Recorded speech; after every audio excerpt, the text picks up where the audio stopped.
नमस्कार. नमस्कार सर. तर इथं पोकर सरांच्या शेतीमध्ये आपण आलेलो आहे. किती एकर ड्रॅगन आहे त्यांचं पूर्ण? टोटल 2.5 एकर बाग आहे. कांदा किती एकर होता? 1.25-2 एकर कांदा होता. किती कांदा निघला त्यांचा? आता हे चाळीमध्ये बघतो आपण पूर्ण चाळ भरलेली आहे तुम्ही पूर्ण चाळ कांद्याची. भरलेलीच आहे. हो.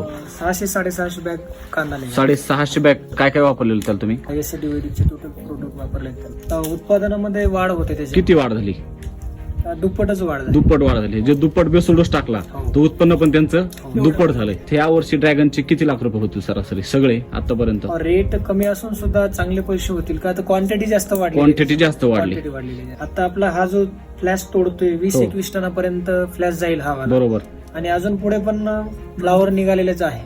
एक 10-12 टनापर्यंत अजून माल नाही. माल निघेल. सरासरी नाही म्हणलं तरी 20 लाख रुपये त्यांना हो. उत्पन्न होईल. 100%. आणि कांद्याचं वेगळं. हो. कांद्याचे किती होतील याचे पैसे? कांदा एकदम क्वालिटी तुमच्या हातात बघू शकतो आपण. दाखवतो कांदा. साईजला एकदम मोठा साईजला एकदम मोठा आहे आणि आणखीन चाकाकी टिकाय चांगला. टिकायला चांगला. किती सड झालेली दिसते का तुम्हाला एकतरी कांदा सडलेला? सड वगैरे अजून काही नाही त्याच्यामध्ये. एकदम क्लिअर कांदा आहे. धन्यवाद.